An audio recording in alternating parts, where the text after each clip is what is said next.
Question number 23. Prove that the volume of the largest cone that can be inscribed in a sphere. Prove that the volume of the largest cone that can be inscribed in a sphere of radius r is 8/27 of the volume of the sphere. ठीक है.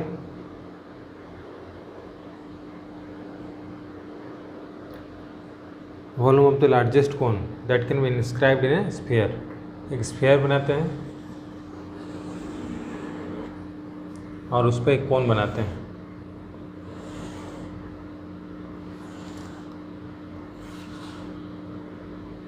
ठीक है. तो ये जो कोन है, कोन का जो वॉल्यूम होगा वो स्फीयर के वॉल्यूम का 8/27 होना चाहिए या होगा मैक्सिमम. ठीक है.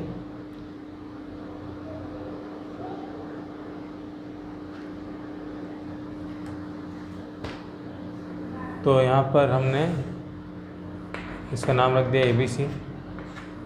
Late ABC be the cone inscribed in sphere. अब ये स्फीयर का रेडियस मान लो यहाँ पे सेंटर है O, तो इसका रेडियस हो जाएगा OB. उसको R मान लिए, OR भी हो जाएगा R. क्वेश्चन में दिया हुआ है रेडियस R दिया हुआ कैपिटल R. तो ये जो यहाँ से यहाँ तक है इसको हम लोग नेमिंग कर लेते हैं BM. ठीक है. ये जो BM है ये रेडियस हो गया कोन का. ठीक है. BM is the radius of cone. यहाँ का एंगल मान लेते हैं theta. Let angle BOM equal to theta. तो थीटा के सामने वाला होता है परपेंडिकुलर. तो perpendicular upon hypotenuse, perpendicular upon hypotenuse क्या होता है? BM/OB इक्वल होता है साइन थीटा. इसका मतलब BM इक्वल हो जाएगा OB साइन थीटा. और OB का वैल्यू कितना है यहाँ पे? R. तो BM इक्वल हो गया, मतलब रेडियस हो गया R साइन थीटा. ठीक है. और ये कोन का हाइट है पूरा. तो कोन का हाइट क्या हो जाएगा? AM height of cone, height of cone हो जाएगा AM प्लस OM. अब AM तो हमको पूरा हो जाएगा AO plus OM. AO plus OM. तो AO कितना दिया है? R दिया है. और OM कितना हो जाएगा? तो OM upon OB cos theta हो जाएगा. OM upon OB equal to cos theta. तो OM इक्वल हो जाएगा OM cos theta, OB cos theta. OB का वैल्यू कितना है? R. तो हो गया R कॉस थीटा. तो यहाँ पर OM की जगह लिख सकते हैं R cos theta. That means height हो गया R कॉमन ले लेंगे 1 प्लस कॉस थीटा. तो कोन का रेडियस पता चल गया है और हाइट भी पता चल गया. तो अब वॉल्यूम निकालेंगे. Volume of cone V equal to 1/3 pi R square H. ये फॉर्मूला होता है. 1/3 पाई रेडियस जो है वो आया है R साइन थीटा, मतलब R square sine square theta हो जाएगा. और हाइट आया है R 1 प्लस कॉस थीटा. ठीक है. दैट मीन्स ओवरऑल वॉल्यूम कितना आ गया? 1/3 pi R square into R cube sign square theta 1 plus cos theta. ये वॉल्यूम आ गया है. अब मैक्सिमम वॉल्यूम फाइंड करने के लिए हमको क्या करना पड़ेगा? इसका dV/d थीटा करना पड़ेगा, डिफ्रेंशिएट करना पड़ेगा. उसके लिए आगे थोड़ा सा इसको मिटाना पड़ेगा, जगह कम है.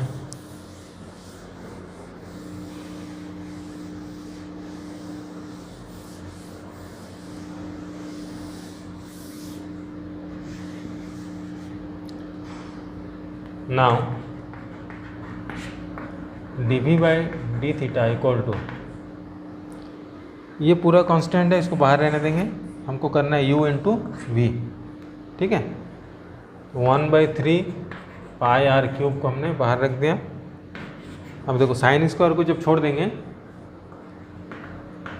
तो 1 प्लस कॉस थीटा का हो जाएगा, 1 का तो 0 हो जाएगा, कॉस थीटा का हो जाएगा माइनस साइन थीटा, तो इसका आंसर आया माइनस साइन थीटा। फिर 1 प्लस कॉस थीटा को छोड़ेंगे, 1 प्लस कॉस थीटा को छोड़ दिए तो साइन स्क्वायर थीटा का होता है 2 sine theta into cos theta, ठीक। अब इन दोनों में साइन थीटा कॉमन है, साइन थीटा कॉमन लेके बाहर निकाल लेता हूँ। साइन थीटा बाहर आ गया तो यहाँ पे बचा minus sine square theta plus 2 cos theta बचा है, तो 2 कॉस थीटा से इन दोनों को मल्टीप्लाई करेंगे तो आएगा 2 cos theta plus 2 cos square theta. ये सब कॉस में है तो ये साइन स्क्वायर को भी हम कॉस में चेंज कर लेंगे। 1/3 pi r cube sine theta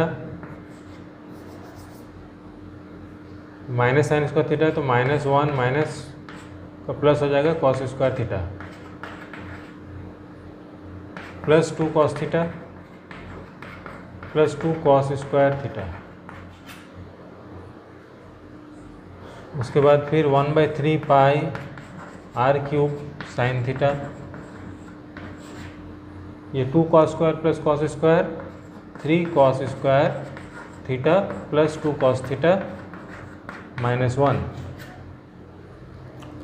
अब यहाँ पर मिडिल टर्म स्प्लिटिंग करेंगे, यहाँ पर कुछ चेंजेस नहीं आएगा, इसको एज इट इज लिखते जाना है।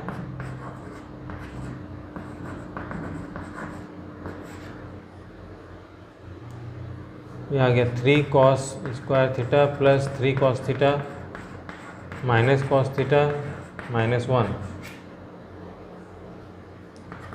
1/3 pi r cube sine theta, इन दोनों में 3 कॉस थीटा कॉमन है, यहाँ पे बचा कॉस थीटा प्लस 1, यहाँ -1 कॉमन लेंगे, कॉस थीटा प्लस 1, ठीक है। 1/3 pi r cube sine theta, फिर आया कॉस थीटा प्लस 1 और 3 कॉस थीटा -1। तो ये dv/d θ निकल गया। अब इसको मैक्सिमम मिनिमम फाइंड करने के लिए 0 से कंपेयर करेंगे, ठीक है। ये जो वॉल्यूम आया है उसको मैं यहाँ पे कॉर्नर में लिख कर रख लेता हूँ। 1/3 pi sine square theta 1 plus cos theta, इसको अभी रहने देता हूँ।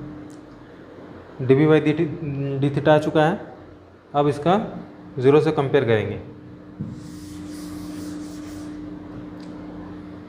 For maxima and minima dv/d θ equal to 0 हो जाएगा। जब इसको पूरा 0 से कंपेयर करेंगे तो ये तो 0 में डिवाइड होकर 0 हो जाएगा, मल्टीप्लाई में है। साइन थीटा इक्वल टू 0 हो नहीं पाएगा, क्योंकि अगर साइन थीटा इक्वल टू 0 हो जाएगा तो थीटा का वैल्यू उसमें 0 डिग्री आ जाएगा, ठीक है। और उस कंडीशन में पूरा ही वैल्यू, पूरा वॉल्यूम ही 0 हो जाएगा, तो हम लोग साइन थीटा इक्वल टू 0 नहीं ले पाएंगे। तो हमको कंपेयर करना है कॉस थीटा प्लस 1 को और 3 कॉस थीटा -1 को। तो स्टार्ट करते हैं। 1/3 pi r cube sine theta cos theta plus 1 और 3 cos theta -1, 3 cos theta -1 equal to 0। अब सभी मल्टीप्लाई में है तो सबको 0 से कंपेयर करेंगे। तो यहाँ पर ये तो 0 में डिवाइड होकर 0 हो जाएगा, तो साइन थीटा इक्वल टू 0 आएगा, जो कि हम अप्लाई नहीं कर सकते हैं। Secondly cos theta equal to -1 आ जाएगा, इसको भी हम अप्लाई नहीं करेंगे क्योंकि इस कंडीशन में थीटा जो है पाई हो जाएगा, तो ये नॉट एप्लीकेबल हो जाएगा। इस कंडीशन में आएगा कॉस थीटा इक्वल टू 1/3, तो थीटा इक्वल हो जाएगा कॉस इन्वर्स 1/3।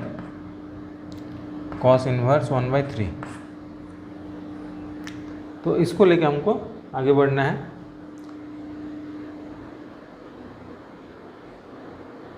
इधर का मिटाना पड़ेगा। अब थीटा का वैल्यू आ चुका है, ठीक है, और अब हमको फाइंड करना है, डबल डेरिवेटिव करके साइन पता करना है, हमको मैक्सिमाइज़ करना है, मैक्सिमम जो वॉल्यूम होगा उसको देखना है। तो dv/d थीटा फिर से रिप्रेजेंट करेंगे,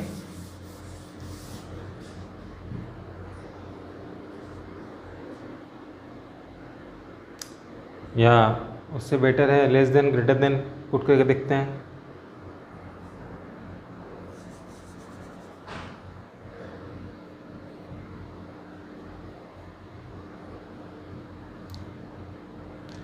नाउ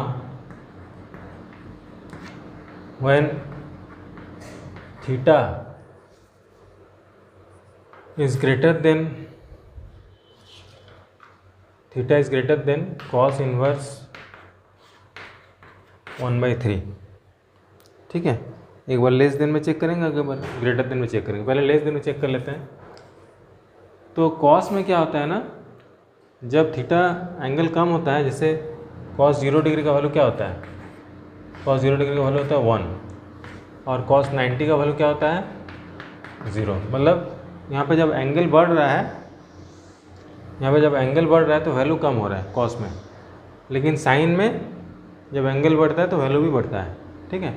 तो यहाँ पर हम क्या ले रहे हैं, कॉस का वैल्यू उसमें डिक्रीज़ हो रहा है, तो कॉस का वैल्यू डिक्रीज़ होने से कॉस का मतलब एंगल डिक्रीज़ होने से कॉस का वैल्यू इंक्रीज़ करेगा।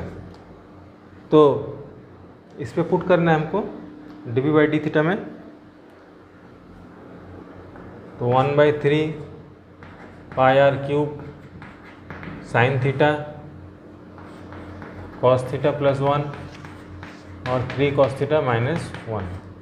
अब इसमें हमको थीटा का वैल्यू पुट करना है 1/3 से कम में, ठीक है, कॉस इनवर्स 1/3 से कम में। तो जब थीटा कम होता है तो साइन का वैल्यू भी कम हो जाता है, ठीक है, लेकिन यहाँ पर साइन जो है पॉजिटिव में ही रहेगा। कॉस का वैल्यू जो है ना, थीटा डिक्रीज होने से कॉस का वैल्यू बढ़ता है, तो ये बढ़ेगा, फिर +1 भी है तो भी प्लस में रहेगा, और यहाँ भी कॉस का वैल्यू बढ़ेगा, फिर 3 से मल्टीप्लाई भी होगा तो और बढ़ जाएगा, फिर बाद में 1 से माइनस होगा तो थोड़ा सा कम होगा, लेकिन पॉजिटिव में ही आंसर आएगा। तो तीनों ही पॉजिटिव में है तो इसका ओवरऑल आंसर पॉजिटिव में आएगा, ठीक है। Next, when theta greater than cos inverse 1/3, जब ग्रेटर लेंगे तो साइन का वैल्यू उसमें पॉजिटिव ही आएगा, ठीक है, साइन का वैल्यू पॉजिटिव आया, कॉस का वैल्यू डिक्रीज करेगा, एंगल इंक्रीज हो रहा है तो कॉस का वैल्यू डिक्रीज करेगा, लेकिन 1 से कम ही होगा तो ये पॉजिटिव में आएगा, और यहाँ पर कॉस का वैल्यू फिर से डिक्रीज़ करेगा, डिक्रीज़ होने के बाद फिर 3 से भी मल्टीप्लाई होगा तो और डिक्रीज़ हो जाएगा। इसका मतलब ओवरऑल -1 से जब और माइनस होगा तो माइनस में आएगा, इसका आंसर नेगेटिव में आया।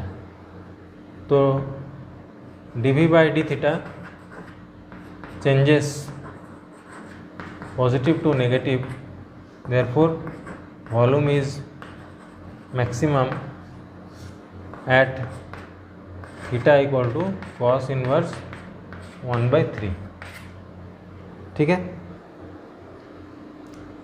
अब देखो थीटा का तो पता चल गया, कॉस थीटा का वैल्यू आया था 1/3, कॉस थीटा अगर 1/3 है तो साइन थीटा का वैल्यू कितना होगा, साइन थीटा हो जाएगा 1 - cos स्क्वायर थीटा। इसमें कॉस का वैल्यू 1/3 पुट करेंगे तो 1/9 हो जाएगा, तो √8/9 हो जाएगा, मतलब 2√2/9 आ रहा है, सॉरी 3 आ जाएगा। साइन थीटा का वैल्यू। और हमको वॉल्यूम का फॉर्मूला पता है, यहाँ पे जो आया है उसको पुट कर देंगे। तो वॉल्यूम हो जाएगा 1/3 पाई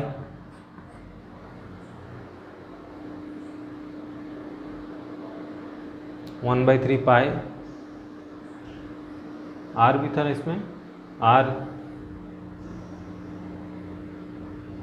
आर स्क्वायर था,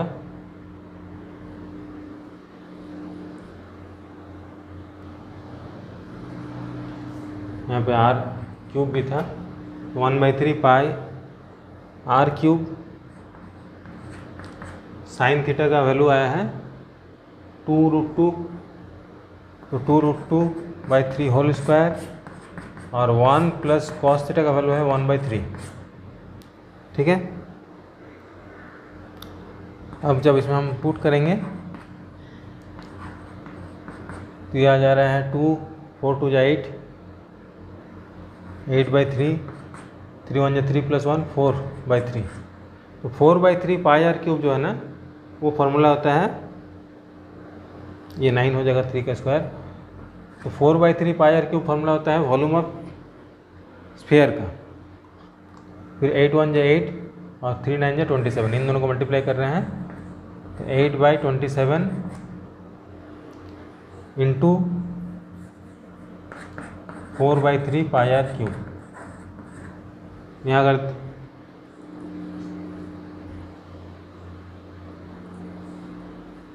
अगर देख नहीं पा रहे हो तो ऊपर लिख दे रहा हूँ, इसको मिटा दे रहा हूँ।